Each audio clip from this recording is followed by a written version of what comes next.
स्वागत है दोस्तों आप सभी का आपके अपने YouTube चैनल जी से जीनियस में। 15 मिनट में 25 क्वेश्चन मैथ के कैसे किए जाएं, इसकी मैं आपको अप्रोच ये आपको बताने वाला हूं। तो आज मैं जो पेपर आपको सॉल्व कराऊंगा उसके माध्यम से ही आपको सिखाऊंगा। 14 सितंबर 2025 को शिफ्ट 1 में पेपर हुआ था। एसएससी सीजीएल का ये पेपर था।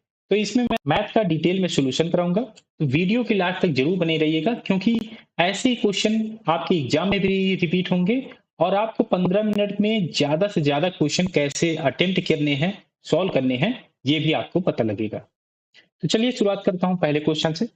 अगर आपने अभी तक चैनल को सब्सक्राइब नहीं किया है तो चैनल को सब्सक्राइब कर लीजिए और दोस्तों के साथ भी शेयर कर दीजिए। आपको 15 मिनट में 25 क्वेश्चन करने हैं, तो आपकी एक नजर ऑप्शन में जरूर होनी चाहिए। जैसे इसमें हमें फाइंड करना है प्रोडक्ट, इसमें फाइंड करना है ये जो मल्टीप्लिकेशन में नंबर दिए हुए हैं, ये इनका आंसर फाइंड करना है। तो ये जो भी वैल्यू होगी वो दशमलव में ही फाइंड करना है। तो अगर आप इसमें देखें और इसमें आपको ये ध्यान रखना है कि हमें कम से कम स्टेप यूज करने पड़े, जिससे जितना से ज्यादा ज्यादा समय बचे वही आपके लिए बेनिफिट होगा। जैसे ये नंबर है इसमें 1.2 गुणे 2 सही 2/5 गुणे 3/4। तो इसे ये दो भिन्न में है तो इन्हें भी आप पहले भिन्न में चेंज कर लीजिए। तो 1.2 को लिखा जा सकता है 6/5 गुणे, ये हो जाएगा 5 दूनी 10 तो 12, 12/5 और ये है 3/4। दशमलव में नंबर हमें फाइंड करना है। तो अगर आप डिनोमिनेटर में देखें तो 5 गुणे 5 25, 25 चौके 100। तो 100 से डिवाइड करना बहुत आसान होता है। तो 4 से ये 12 को काटने की गलती मत करिएगा क्योंकि 100 से डिवाइड करना बहुत आसान होता है। तो 100 को नीचे डिनोमिनेटर में रख लीजिए। अब इसमें आप मल्टीप्लाई कर लीजिए। 12×6 = 72, 72 तिया 7×21 और 3×2 = 216 हो जाएगा। 216 को 100 से डिवाइड कर लें तो दशमलव लग जाएगा 2 अंक के पहले। ये है 2 दशमलव, तो ये हो जाएगा 2.16। ऑप्शन 3 करेक्ट हो जाएगा। मान निकालना है, ये एक इक्वेशन दिया हुआ है, इसका मान निकालना है। अगर आप इसमें देखें तो 0.1 का 3 बार मल्टीप्लाई हो रहा है तो ये हो जाएगा 0.1 का क्यूब और प्लस ये 0.03 का 3 बार मल्टीप्लाई हो रहा है तो ये हो जाएगा 0.03 का क्यूब। ऐसे ही इसमें 0.3 का होल क्यूब हो जाएगा और ये हो जाएगा 0.09 का होल क्यूब। अब इसमें देखें तो न्यूमरेटर और डिनोमिनेटर को सेम किया जा सकता है। अगर यहां से 3 कॉमन ले लें, 3 यहां पर कॉमन लेंगे तो ये 3 कॉमन के साथ क्यूब है तो 3 का क्यूब कॉमन हो जाएगा तो ये हो जाएगा 0.1 का क्यूब और प्लस 0.03 का होल क्यूब। और ये 0.1 का क्यूब प्लस 0.03 का क्यूब पहले था, इससे ये कैंसिल हो जाएगा। ये बचेगा 1/3 का क्यूब। 3 का क्यूब क्या होता है 27। और ये वैल्यू हमें फाइंड करना है दशमलव में। तो दशमलव में वैल्यू फाइंड करना है तो अगर हम ऊपर नीचे 100 से मल्टीप्लाई कर लें तो ये हो जाएगा 1/100। अब 100 को डिवाइड करना आसान हो जाएगा 27 से। तो 27 से डिवाइड करें तो 27 3 81, 3 दशमलव और 190 हो जाएगा। और 27 सत्ते 189, तो 3.7 और डिवाइड में 100 था या अपान में 100 हो जाएगा। तो इसे हम सॉल्व करें तो ये हो जाएगा 0.037। ऑप्शन 4 इसमें करेक्ट हो जाएगा। नीचे दी गई तालिका, एक ये तालिका दी गई है, सेक्शन ए और सेक्शन बी, और हाइट यहाँ पे दिया गया है। कहा गया कि दो खंडों ए और बी में अलग अलग ऊंचाई वाले छात्रों की संख्या दर्शाई गई है।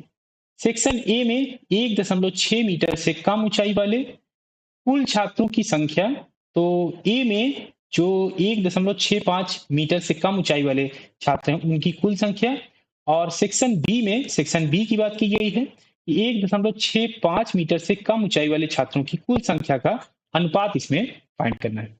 तो अगर आप हाइट देखें तो 1.55, फिर 1.60, 6265 बढ़ते हुए क्रम में है, और 1.65 से कम ऊंचाई वाले छात्रों की संख्या लेनी है। तो 1.65 यहाँ पर है तो इतनों की संख्या फाइंड करनी है। सेक्शन ए की बात की जाए ये हो जाएगा 5 9 5 14, 14 और 11 25, 25 हो जाएगा। और सेक्शन बी की बात की जाए क्योंकि हमें रेशियो फाइंड करना है तो सेक्शन बी की बात की जाए तो 1.65 से कम, 4 और 8 12, 12 और 13 25, 25/25, 25 से 25 कैंसिल हो जाएगा, तो 1:1 आ जाएगा, ऑप्शन 2 करेक्ट हो जाएगा। A, B and C invest 40,000, 60,000 and 80,000 rupees respectively for 1 year. What is B's ratio in a 55,000 profit? तो 40,000, 60,000 और 80,000 रुपए का निवेश एक वर्ष के लिए किया जा रहा है। पार्टनरशिप का क्वेश्चन है। पार्टनरशिप में जो भी हिस्सा मतलब कि जो भी लाभ होता है वो बांटा जाता है इन्वेस्टमेंट और टाइम के मल्टीप्लिकेशन का जो भी रेशियो आएगा उसके अनुपात में बांटा जाता है। तो टाइम तो सभी के लिए सेम है, एक वर्ष, तो समय रखने की जरूरत नहीं है क्योंकि रेशियो फाइंड करना है तो समय कट जाएगा। केवल जो भी हिस्सा बांटा जाएगा, जो भी प्रॉफिट बांटा जाएगा वो इन्वेस्टमेंट के ही रेशियो में होगा। तो फाइंड करना है बी का, तो सभी का लिख रहे हैं, तो ए, बी और सी। इन्वेस्टमेंट का रेशियो इसमें फाइंड करना है, तो इन्वेस्टमेंट का रेशियो ही पहले ही फाइंड कर लें क्योंकि एक स्टेप हम इसमें कम कर सकते हैं। अगर आप इसमें देखें तो सभी जो नंबर हैं 40,000, 60,000 और 80,000, 20,000 से हम डिवाइड कर सकते हैं। तो 20,000 से डिवाइड करें तो यह आ जाएगा 2, इसे करें तो यह आ जाएगा 3 और इसे डिवाइड करें तो यह आ जाएगा 4। तो इन्वेस्टमेंट हो जाएगा 2:3:4 की।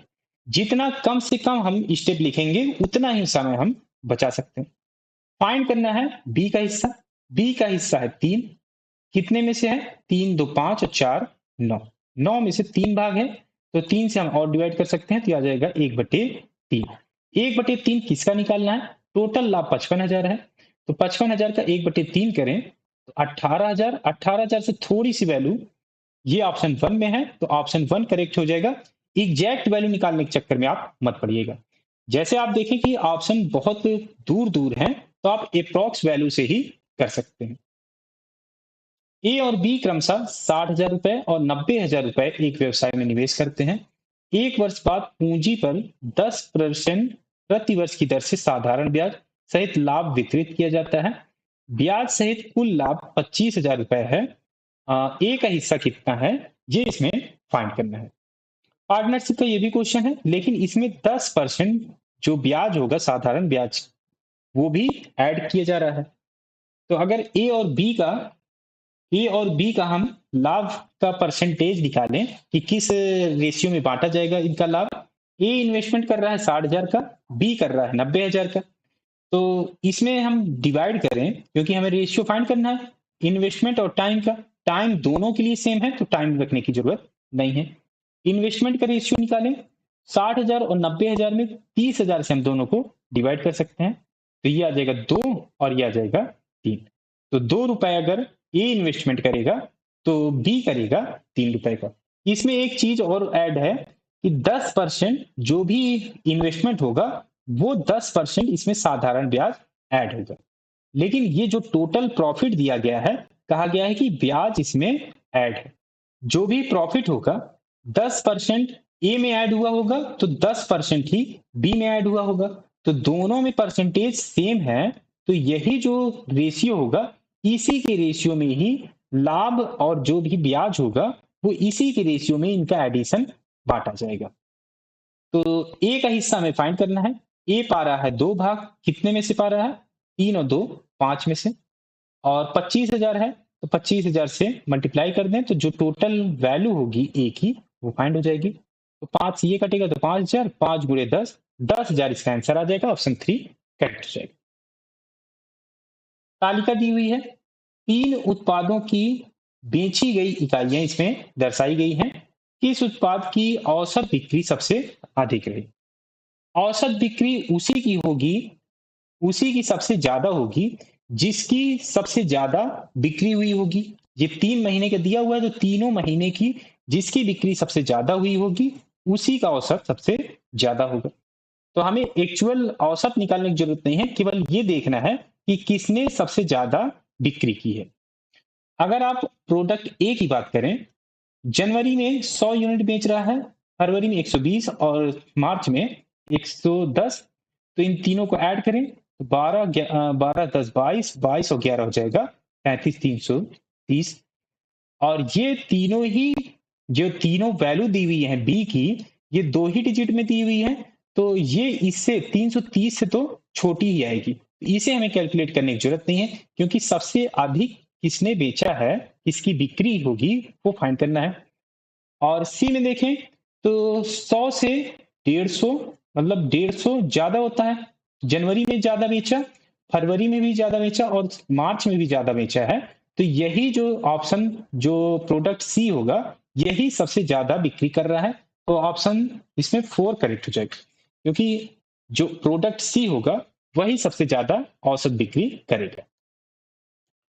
3 संख्याएं इस प्रकार हैं कि जब उनमें से किन्हीं दो का औसत तीसरी संख्या में जोड़ा जाता है, तो प्राप्त परिणाम क्रमशः 180, 168 और 150 होते हैं। मूल 3 संख्याओं का औसत क्या है, ये इसमें फाइंड करना है। तो संख्याएं दी नहीं हुई हैं, मान लेते हैं ए, बी और सी हैं। तो कहा गया कि उनमें से किन्हीं दो को पहले अगर हम ए और बी ले लें, इनका औसत लें, तो ए प्लस बी डिवाइड बाई 2। इसमें तीसरी संख्या जोड़ दें। तीसरी संख्या कौन सी बच गई, सी बच गई, तो सी जोड़ दें। तो इसकी जो वैल्यू हो जाती है, ये 180 हो जाती है। ऐसे ही 3 कॉम्बिनेशन बचेंगे, 3 कॉम्बिनेशन बनेंगे। ए बी लिया है साथ में, तो अब बी सी ले लें, तो ये हो जाएगा बी प्लस सी। और अब तीसरी संख्या कौन सी बचेगी, ए बचेगी। तो इसका जो एडिशन आएगा, ये हो जाएगा 168। और ऐसे ही तीसरा कॉम्बिनेशन और बनेगा, ए और सी को लेके, तो ए प्लस सी डिवाइड बाई 2। और तीसरी संख्या बी हो जाएगी, तो बी को जोड़ने के बाद ये वैल्यू हो जाएगी 150। 3 संख्याओं का औसत क्या होगा, ये औसत इसमें हमें फाइंड करना है। तो तीनों की वैल्यू, हम तीनों का एडिशन निकाल लें। तो अगर हम ये तीनों इक्वेशन जोड़ दें, तो ए देखें तो ए बटे 2 यहां पर है, एक ए यहां पर है, और 1/2 यहां पर है। तो पूरा एक यहां पर है और आधा आधा इसमें है, तो 2a आ जाएगा। ऐसे बी का देखें तो आधा यहां है, आधा यहां है, एक हो गया, और एक ही पूरा देखिए 2b हो गया। और ऐसे ही सी भी आ जाएगा 2c। इसकी वैल्यू कितनी हो जाएगी टोटल, तो ये हो जाएगा 8, 8 से 14 5 19, 3 और 1 4, 498। ए प्लस बी प्लस सी की वैल्यू निकालें, तो 2 से डिवाइड करें, क्योंकि 2 कॉमन आ रहा था, तो 498 को 2 से डिवाइड करना पड़ेगा। औसत हमें फाइंड करना है तीनों का, तो 3 नंबर का औसत फाइंड करना है, 3 से डिवाइड करना पड़ेगा। 3 से इधर डिवाइड किया है, तो 3 से इधर भी डिवाइड करना पड़ेगा। 3 दूनी 6, 6 से इसे अगर हम डिवाइड कर दें, औसत फाइंड हो जाएगा। 8 छन 48, 8 और बचा 18, 6 त्रिक 18, 86 इसका औसत हो जाएगा। ऑप्शन 4 करेक्ट हो जाएगा। एक स्कूल ने 100 छात्रों और 10 अभिभावकों के लिए एक फील्ड ट्रिप का आयोजन किया। तो इसमें 100 स्टूडेंट हैं और 10 चैपरॉन्स हैं। तो स्टूडेंट हैं 100 और चैपरॉन्स हैं 10। कह रहा है कि प्रत्येक छात्र को एक स्नैक पैक दिया गया, जिसमें छात्रों की कुल संख्या के 15% के बराबर आइटम थे। स्टूडेंट को जो पैक मिल रहा है, स्नैक पैक दिया जा रहा है, उसमें 15% जो छात्रों की संख्या होगी, उसका 15% के बराबर आइटम होंगे। तो आइटम की अगर हम संख्या निकालें, नंबर ऑफ आइटम्स निकालें, स्टूडेंट में कितना होगा, 100 का अगर हम 15% निकालें तो 15, तो 15 होंगे स्टूडेंट की जो स्नैक पैक होगा उसमें। प्रत्येक अभिभावक को एक स्नैक पैक दिया गया, जिसमें छात्रों की कुल संख्या के 25% के बराबर आइटम थे। तो अभिभावक को जो स्नैक पैक मिल रहा है, उसमें 25% कितने के, छात्रों की कुल संख्या के। छात्र हैं 100, इसका 25% क्या हो जाएगा, इसका 25% हो जाएगा 25। कुल कितने स्नैक आइटम वितरित किए गए, ये इसमें फाइंड करना है। छात्र हैं 100, एक में 15 है, तो 15 गुणे 100 हो जाएगा 1500, और प्लस चैपरॉन्स हैं 10, और एक को अगर 25 आइटम मिल रहे हैं, तो टोटल हो जाएगा 250। 1500 ये और 250 ये, 1750 टोटल हो जाएंगे। ऑप्शन 1 करेक्ट हो जाएगा। 10,000 रुपए पर 10% प्रति वर्ष की दर से 2 वर्ष 6 महीने के लिए वार्षिक चक्रवृद्धि ब्याज याद कीजिए कि क्या होगा। 10,000 रुपए पर निकालना है, चक्रवृद्धि ब्याज निकालना है, तो पहले हम ये जो 6 महीने का 2 वर्ष के लिए, तो क्योंकि प्रति वर्ष का ब्याज दिया हुआ है 10% का, तो 6 महीने का अलग से निकालना पड़ेगा। तो 10% अगर 1 साल के लिए ब्याज मिलता है तो 5% मिलेगा 6 महीने के लिए। तो 2 वर्ष के लिए 10%, पहले वर्ष के लिए 10%, दूसरे वर्ष के लिए भी 10%, और जो 6 महीना बचा इसके लिए 5%। 3 ब्याज मिल रहे हैं, तो अगर इसका हम सक्सेसिव निकाल लें तो टोटल जो भी ब्याज होगा परसेंटेज में वो फाइंड कर सकते हैं। तो सक्सेसिव नहीं लगाएं तो 3 नंबर हैं, 3 परसेंटेज हैं, तो तीनों को पहले ऐड करें तो 10, 10, 20, 5, 25, 25% और प्लस 2 को ऐड करके 100 से डिवाइड करेंगे। 10 दाम 100, 100 और 10 गुणे 5 50, फिर 10 गुणे 5 50, तो ये हो जाएगा 200। 100 100 200 हो जाएगा। 200 को 100 से डिवाइड करेंगे तो ये आ जाएगा परसेंट में, और प्लस अब ये तीनों को ऐड करना पड़ेगा, तीनों को मल्टीप्लाई करना पड़ेगा। 10 गुणे 10 100, 100 गुणे 5 500, और ये हो जाएगा 10,000 से डिवाइड। 2 जीरो से 2 जीरो, और टोटल निकालें तो 25, 2 जीरो से 2 जीरो, 25 और 2 27, 27.5 को 100 से डिवाइड करेंगे तो ये आ जाएगा 0.5%। इतना परसेंट ब्याज मिलेगा कंपाउंड इंटरेस्ट का। 10,000 का हमें फाइंड करना है, तो 10,000 का निकाल लें। 10,000 का 27.5%। अगर ये 27 होता, केवल 27% होता तो 2700 हो जाता, और 0.05% और है तो ये 2700 से थोड़ा सा ज्यादा होगा, जो कि ऑप्शन 2 में दिया हुआ है। तो ऑप्शन 2 करेक्ट हो जाएगा। एक्चुअल वैल्यू निकालने की जरूरत नहीं है, कैलकुलेशन करने की जरूरत नहीं है, क्योंकि एक्चुअल वैल्यू तो यही होगी। एक निश्चित राशि 12% वार्षिक चक्रवृद्धि ब्याज पर 2 वर्षों में निवेश करने पर वह राशि 3136 रुपए हो जाती है। निवेश की गई राशि का 140% कितना है, ये इसमें फाइंड करना है। तो इंटरेस्ट रेट जो दिया हुआ है ये 12% दिया हुआ है, और 2 वर्ष का समय है। इसमें 2 वर्ष के बाद 3136 रुपए हो जाती है। 140% जो प्रिंसिपल होगा उसका फाइंड करना है। तो चक्रवृद्धि ब्याज का फार्मूला लगा दें, क्योंकि ये 12% ब्याज दिया हुआ है। अगर 10% होता तो हम इसको ट्रिक से निकालते, लेकिन 12% है तो इसमें चक्रवृद्धि ब्याज का फार्मूला लगा दें। टोटल अमाउंट हो जाता है principal into 1 plus R, R की वैल्यू 12 है, 100 से डिवाइड करेंगे, और टाइम 2 साल है तो पावर में 2। सॉल्व कर लें तो 12/100, 12/100 को हम लिख सकते हैं 3/25, और 25 और 3 28, 28/25 हो जाएगा, 28/25। टोटल वैल्यू जो है 3136 है, तो 3136 एकदम ये हो जाएगा 3136 इक्वल टू पी इंटू 28 गुणे 28, 25 गुणे 25 हो जाएगा। सॉल्व कर लें तो 28 से अगर इसे डिवाइड करें तो ये हो जाएगा 28 एकम 28, और यहाँ बचा 53 नहीं 35, 28 एकम 28, और ये बचा अब 56, 28 दूनी 56, 28 चौके 112, 4 बचा। तो प्रिंसिपल यहाँ से आ जाएगा 25 गुणे 4 100, और 25 में और मल्टीप्लाई होगा तो आ जाएगा 2500। फाइंड करना है 140%, 140% कितना हो जाएगा, तो ये हो जाएगा 140/100 इतना, और टोटल वैल्यू 2500 है, 2500 से इसमें मल्टीप्लाई कर दें। 2 जीरो से 2 जीरो कैंसिल हो जाएगा। अब मल्टीप्लाई कर लें तो इसे अगर हम 100 बना लें, 140 गुणे 25 करना है, तो इसे अगर हम 100 बना लें तो कैलकुलेशन आसान हो जाएगा। तो 100 बनाने के लिए 4 से डिवाइड करना पड़ेगा, 4 से इसे डिवाइड कर लें, ये हो जाएगा 35, 35 गुणे 100, 3500 हो जाएगा। ऑप्शन 3 करेक्ट हो जाएगा। एक प्रकार की दाल 72 रुपए प्रति किलोग्राम के भाव से 20% लाभ पर बेची जाती है। दूसरी प्रकार की दाल 60 रुपए प्रति किलोग्राम के भाव से 25% लाभ पर बेची जाती है। यदि इन दोनों किस्मों को 2:1 के अनुपात में पहली किस्म और दूसरी किस्म को मिलाया जाए तो मिश्रण 70 रुपए प्रति किलोग्राम के भाव पर बेचा जाए तो कुल लाभ या हानि क्या होगी, ये इसमें फाइंड करना है। तो 72 रुपए प्रति किलोग्राम की भाव से बेची जा रही है, जिस पर 20% का लाभ हो रहा है। 20% का अगर हम फ्रैक्शन वैल्यू लिखें ये हो जाएगा 1/5।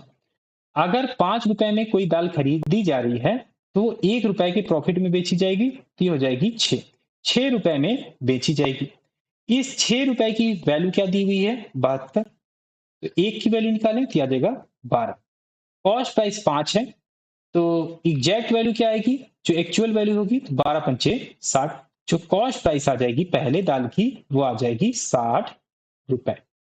ऐसे ही दूसरे दाल की निकालें तो 60 रुपए पर बेची जा रही, जिस पर 25% का लाभ हो रहा है। तो 60 पर बेची जा रही है और 25% का अगर हम फ्रैक्शन वैल्यू लिखें, ये आ जाएगा 1/4। 4 रुपए पर 1 का प्रॉफिट होगा तो 5 में बेची जाएगी, 4 में खरीदी गई है। 5 की वैल्यू क्या दी हुई है, 60। 4 की वैल्यू निकाल लें, ये हो जाएगा 12 पंचे 60, 12 चौके 48। तो कॉस्ट प्राइस जो दूसरे दाल की होगी ये आ जाएगी 48। इन दोनों किस्मों को 2:1 के अनुपात में मिलाया जा रहा है।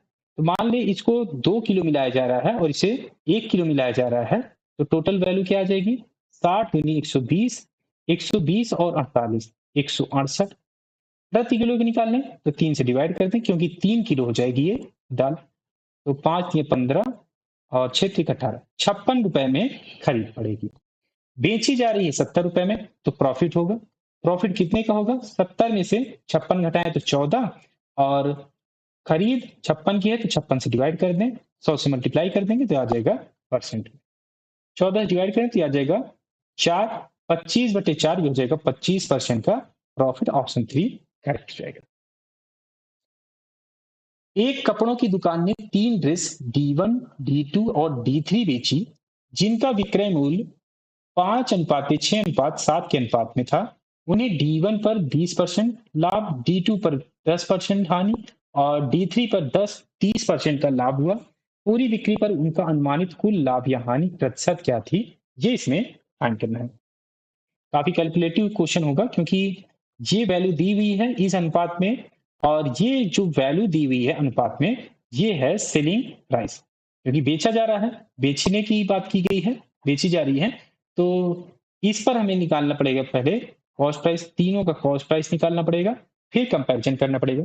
तो कैलकुलेटिव है, तो इसको मैं लास्ट में बताऊंगा। आप भी ऐसे क्वेश्चन आप लास्ट के लिए क्वेश्चन रखिएगा, क्योंकि ऐसे क्वेश्चन आपके बहुत टाइम खराब करेंगे। तो ये अगर आपके पास लास्ट में टाइम बचेगा तभी आप इस तरह क्वेश्चन करेंगे। इस तरह के भी क्वेश्चन आप लास्ट के लिए रख सकते थे। एक थोक विक्रेता माइक्रोवेव ओवन की कीमत उसके लागत मूल्य से 60% अधिक रखता है।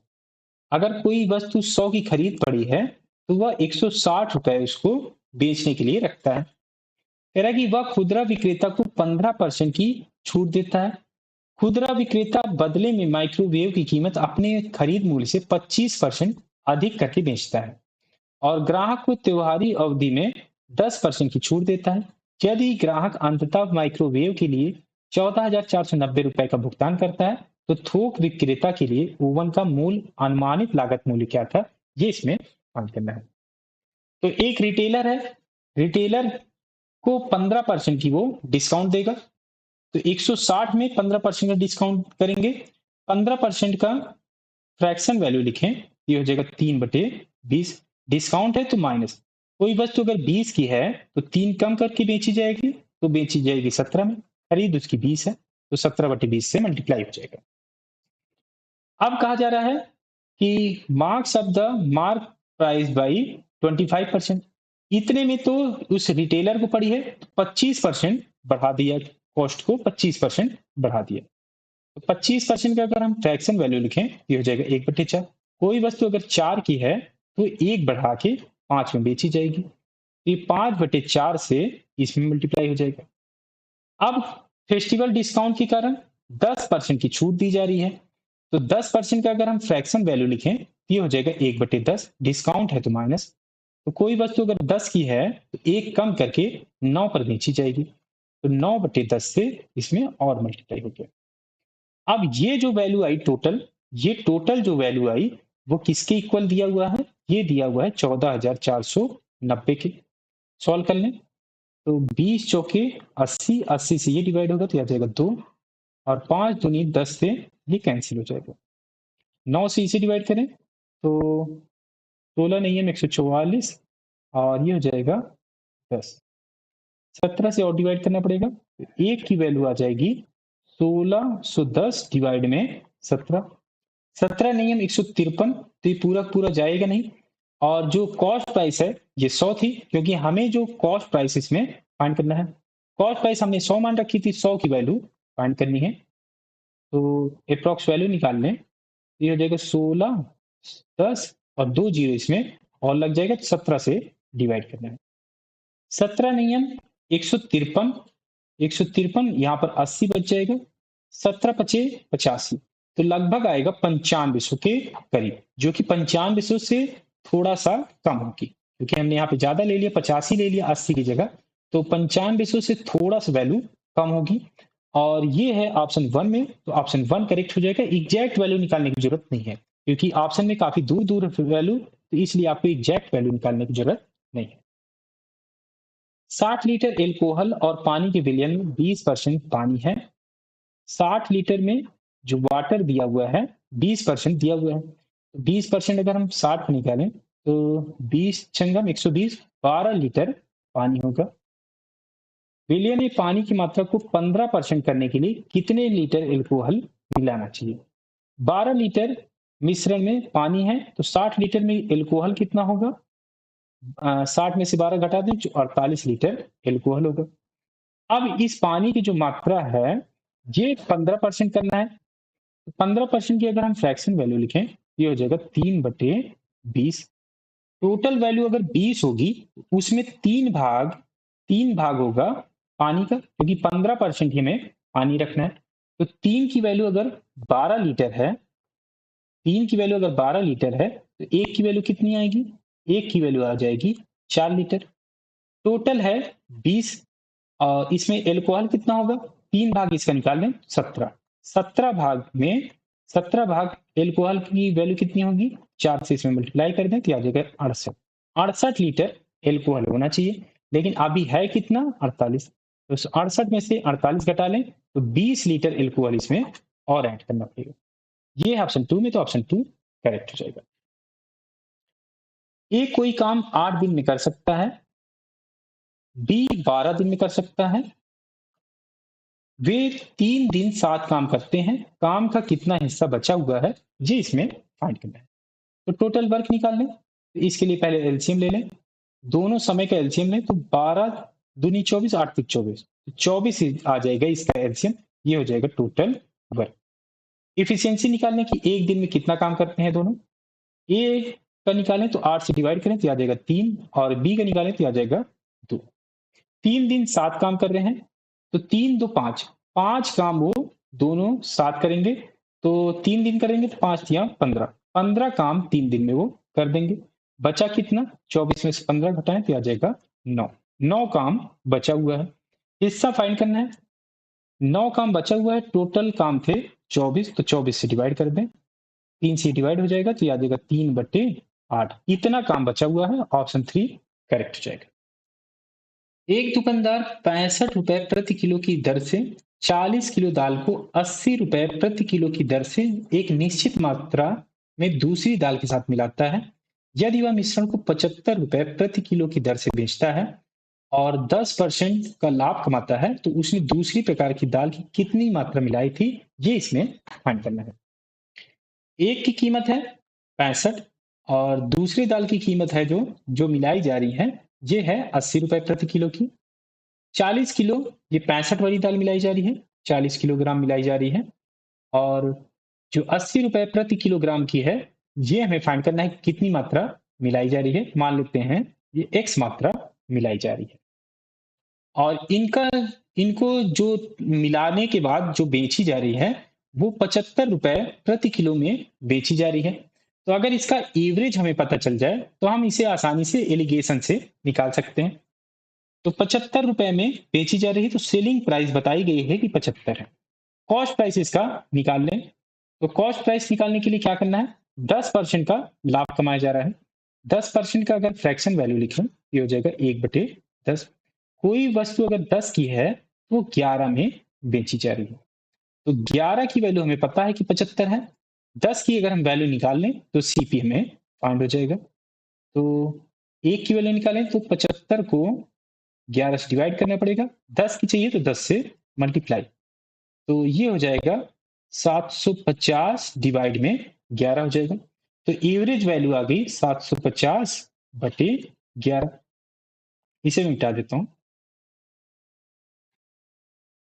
अपॉन में 11 है तो सभी में 11 से मल्टीप्लाई कर लें तो आसान हो जाएगा इसको सॉल्व करना। तो 11 से ऊपर नीचे सभी में मल्टीप्लाई कर लें। तो 11 से इसमें मल्टीप्लाई करें तो ये हो जाएगा 65 गुणे 10 तो 650। 65 और जोड़िएगा तो आ जाएगा 715। 11 अट्ठे 88, 880 हो जाएगा और ये हो जाएगा 750। अब इसमें से हम सॉल्व कर लें एलिगेशन से। तो 880 में से 750 घटेगा तो आ जाएगा 130 और 750 में 715 घटाएं तो आ जाएगा 35। 5 से हम डिवाइड कर सकते हैं दोनों को, यह आ जाएगा 26/7। 26 की वैल्यू क्या दी हुई है 40 किलोग्राम। 7 की वैल्यू इसमें हमें फाइंड करनी है। तो 40 को 26 से डिवाइड कर लें तो 1 की वैल्यू आ जाएगी। 7 की वैल्यू फाइंड करनी है 7 से मल्टीप्लाई। ये हो जाएगा 7 चौके 28, 280 बटे 26। 26 से अगर हम डिवाइड करें तो 10 से थोड़ी सी वैल्यू ज्यादा आएगी। 10 से थोड़ी सी वैल्यू ऑप्शन 2 में है तो ऑप्शन 2 करेक्ट हो जाएगा। एग्जैक्ट वैल्यू निकालने की जरूरत इसमें भी नहीं। ए और बी मिलकर एक कार्य को 12 दिनों में पूरा कर सकते हैं, जबकि बी और सी मिलकर उसे 16 दिन में कर सकते हैं। तो ए और बी अगर कार्य करेंगे तो 12 दिन में कर सकते हैं। बी और सी अगर कार्य करेंगे तो 16 दिन में कर सकते हैं। ए द्वारा 5 दिन, ए 5 दिन कार्य करेगा, बी द्वारा 7 दिन और सी शेष 13 दिनों में कार्य करता है। सी जो है 13 दिन कार्य करता है। सी को अकेले, अच्छा कार्य पूरा हो गया। ये तीनों जब कार्य करेंगे तो कार्य पूरा हो जाएगा। तो पूछा गया है कि सी को अकेले कार्य पूरा करने में कितने दिन लगेंगे, ये इसमें फाइंड करना है। अगर इसका हम टोटल वर्क निकाल लें, तो दोनों समय जो है इसका एलसीएम लें। 16 3 48, 12 चौके 48, यह आ जाएगा 48। टोटल वर्क आ गया 48। एफिशिएंसी निकाल लें तो ये आ जाएगी 4 और ये आ जाएगी 3। तो ए और बी जब साथ मिलकर काम करेंगे तो एक दिन में 4 काम करेंगे और बी और सी अगर मिलकर काम करेंगे तो 3 काम एक दिन में करेंगे। अब इसमें देखें तो ए 5 दिन करता है, बी 7 दिन करता है और सी जो है 13 दिन कर रहा है। तो अगर इन दोनों को साथ ले लें, 5 दिन ये करेगा और साथ में बी करेगा, तो 5 दिन का काम इनका अगर हम निकाल लें तो इसे हम लिख सकते हैं 5 + 2, क्योंकि 5 और 5 दिन का तो हम काम इनका इकट्ठे का निकाल सकते हैं, जो कि 4 काम एक दिन में कर रहे हैं। तो 5 चौके 20, 20 काम ए और बी मिलके 5 दिन में कर दिए। अब बचा 2 दिन का बी का। साथ में अगर हम 2 + 11 इसे लिख दें, क्योंकि हमें बी प्लस सी का पता है कि एक दिन में 3 काम करेंगे। तो 2 दिन का काम इसका निकाल लें तो 3 दूनी 6, 6 काम बी और सी मिलके कर देंगे। बचा 11 दिन का काम, जो कि जो भी काम बचा होगा वो सी करेगा। तो 20 और 6 26, टोटल काम कितना है 48। तो 22 काम जो है वो 11 दिन में सी कर रहा है। 22 काम जो है वो 11 दिन में सी कर रहा है। तो एक दिन में कितना करेगा, तो ये आ जाएगा इसकी इफिशियंसी। 22 को 11 से डिवाइड करें तो ये आ जाएगा 2। टोटल वर्क है 48। सी की इफिशियंसी डिवाइड कर दें तो ये पता चल जाएगा कि सी अकेले काम कर लेगा 24 दिन। 24 दिन में काम कंप्लीट कर लिया जाएगा सी के द्वारा। ऑप्शन 1 करेक्ट हो जाएगा। एक साइकिल चालक शहर ए से बी तक 20 किलोमीटर प्रति घंटे की औसत गति से यात्रा करता है और 4 घंटे का समय लगता है। यदि वे उसी यात्रा को कहा गया है तो इसमें डिस्टेंस जो है वो सेम है। डिस्टेंस सेम है। 2.5 घंटे में पूरा करना चाहते हैं तो उन्हें अपनी औसत गति में कितनी वृद्धि की जानी चाहिए किलोमीटर प्रति घंटे में, ये फाइंड करना है। डिस्टेंस सेम है तो स्पीड और समय का जो मल्टीप्लिकेशन होगा वो दोनों कंडीशन में सेम होगा। तो स्पीड पहले में 20 है, समय है 4। तो दूसरे कंडीशन में समय 2.5 है, तो स्पीड हम निकाल सकते हैं। तो 2.5 से 20 को डिवाइड करेंगे तो आ जाएगा 8, 8 चौके 32, जो बाद में स्पीड हो जाती है 32 हो जाती है। पहले स्पीड 20 थी तो कितनी बढ़ी? 12, 12 किलोमीटर प्रति घंटे बढ़ी। ऑप्शन 1 करेक्ट हो गया। एक ट्रेन सुबह 6 बजे स्टेशन ए से स्टेशन बी की ओर 60 किलोमीटर प्रति घंटे की स्थिर गति से चलती है। ए से, एक तरफ ए मान लें, एक तरफ बी स्टेशन ले लें, तो बी की तरफ चलेगी 6 बजे और ये इसकी स्पीड है 60 किलोमीटर प्रति घंटे की। 8 बजे स्टेशन बी से ए की ओर 90 किलोमीटर प्रति घंटे की गति से स्थिर गति से चलती है। एक और ट्रेन है जो बी से ए की तरफ चल रही है, इसकी स्पीड है 80 किलोमीटर प्रति घंटे और ये चलती है 8 बजे। दोनों स्टेशनों के बीच की दूरी अगर 540 है, ये जो दोनों स्टेशन के बीच की दूरी है ये 540 किलोमीटर है, तो दोनों ट्रेनें किस समय मिलेंगी, ये इसमें समय पूछा गया है। 6 बजे से 8 बजे तक तो केवल ये वाली ट्रेन ही चलेगी जो कि ए से चल रही है, तो इसने 8 बजे तक कितना दूरी तय की है वो निकाल लें। तो 2 घंटे में 60 की स्पीड से 120 किलोमीटर चलेगी।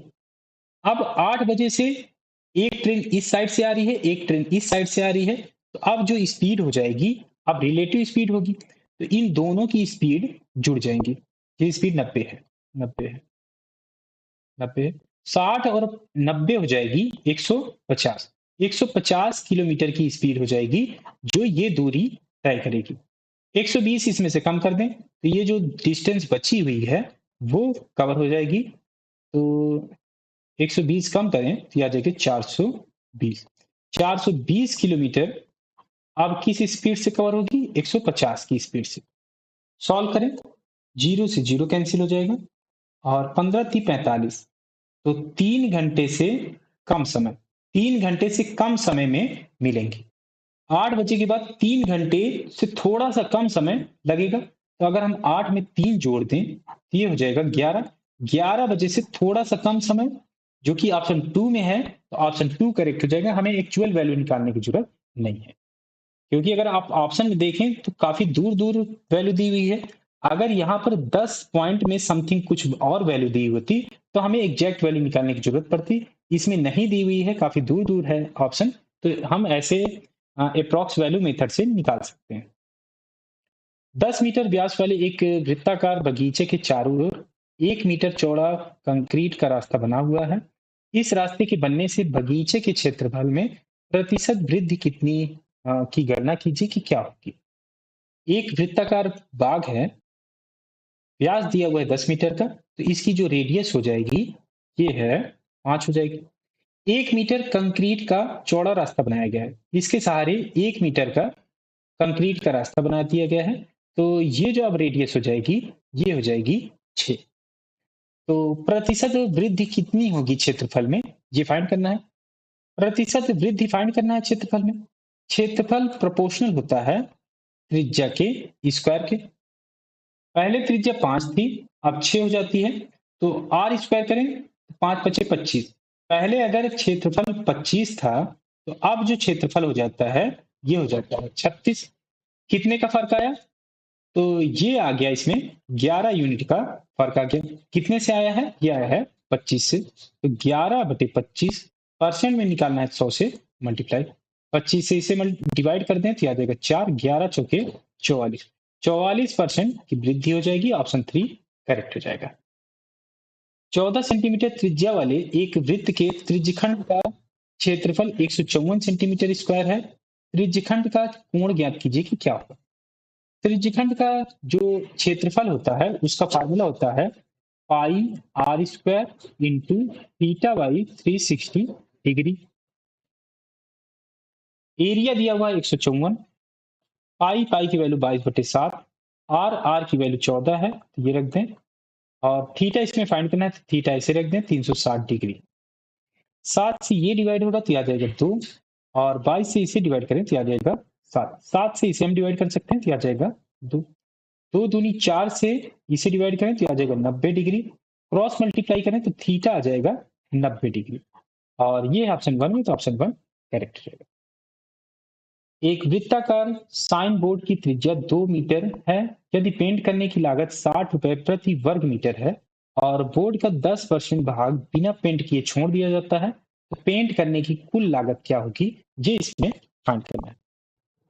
तो एरिया निकाल लें। तो एरिया हो जाएगा पाई आर स्क्वायर, पाई की वैल्यू 22/7 और आर की वैल्यू 2 है, 2 दूनी 4।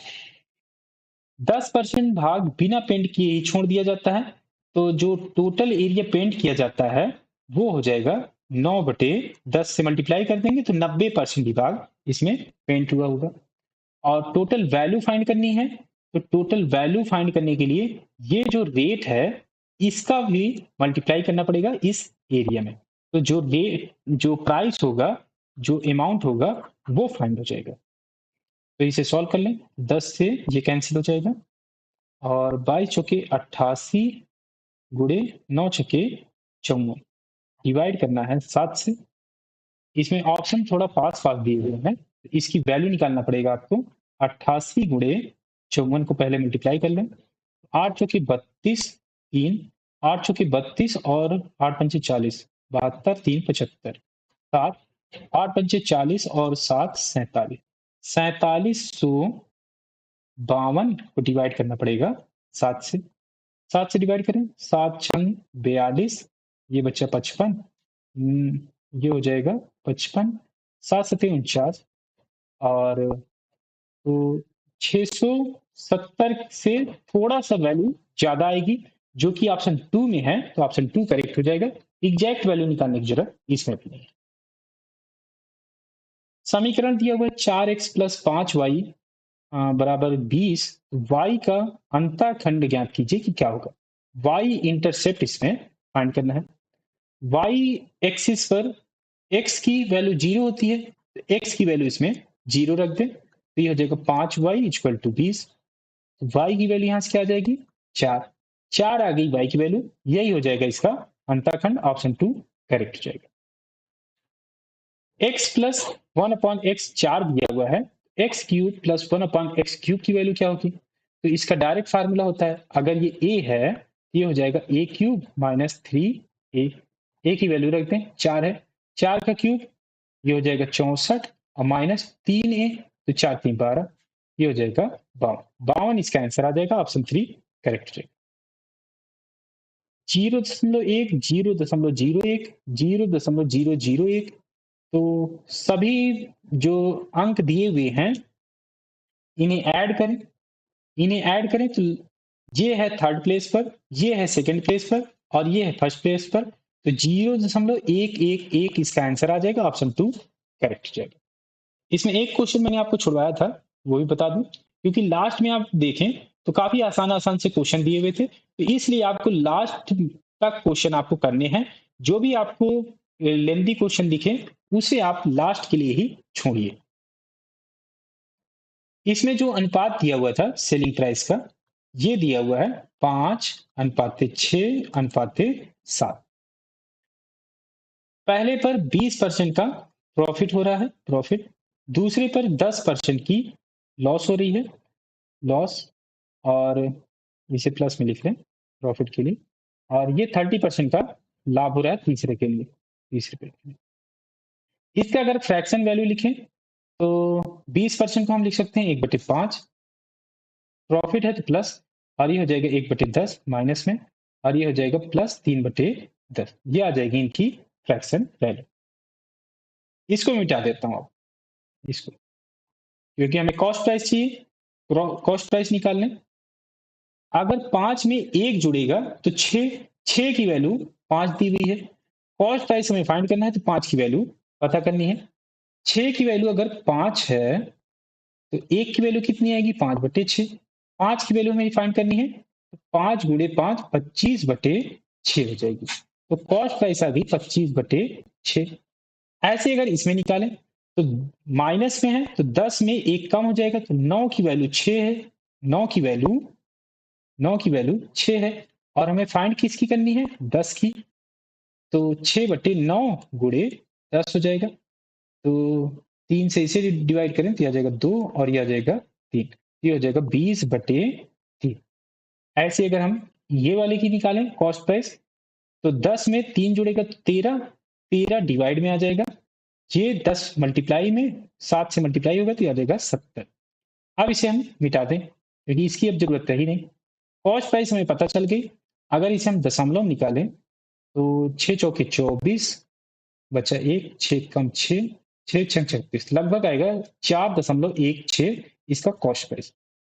इसका निकालें तो ये आ जाएगा 6.67 और इसे सॉल्व करें 13 पच्चे 65, 13 चौकी 52, लगभग आएगा 5.4। टोटल कॉस्ट प्राइस क्या आ जाएगी 4 और 6 10, 5 15, 15 और 0.16, अगर इसे हम दशमलव इग्नोर करके जोड़े 16 और 67 ये हो जाएगा 83, 83 और 40 123, एक इसमें और जुड़ जाएगा ये हो जाएगा 16.23। कॉस्ट प्राइस है 16.23 और सेलिंग प्राइस अगर हम निकालें 5 6 11, 11 7 18, खरीदी गई है 16.23 में, बेची जा रही है 18 में, तो प्रॉफिट होगा। प्रॉफिट कितने का हुआ है 18 में से घटा लें 1.77, कॉस्ट प्राइस से डिवाइड कर दें 16.23 से, परसेंट में निकालना है तो 100 से मल्टीप्लाई करना पड़ेगा। अब इसे सॉल्व कर लें तो 100 से मल्टीप्लाई करेंगे तो ये आ जाएगा 177 और 16.23। प्रॉफिट में देखें तो प्रॉफिट में ये वैल्यू है, एक है 12.25 की और एक है लगभग 11% की, और इसे सॉल्व करें तो 16 कम 16 11, लगभग आएगा इसमें 11%। तो लगभग जो है वैल्यू ये 11% प्रॉफिट में ऑप्शन 3 करेक्ट हो जाएगा। क्योंकि अगर आप एग्जैक्ट वैल्यू निकालेंगे तो आपको हर क्वेश्चन में ही टाइम लगेगा, तो आप अप्रॉक्स वैल्यू से मेथड से निकाल सकते हैं जब ऑप्शन दूर दूर दिए हुए हैं तब। तो इसमें आगे सभी क्वेश्चन आपको मैंने आप करा दिए हैं। अगर ये वीडियो आपको अच्छी लगी हो तो लाइक करिए, दोस्तों के साथ शेयर करिए, और चैनल को अभी तक आपने सब्सक्राइब नहीं किया है तो चैनल को सब्सक्राइब भी जरूर कर लीजिए।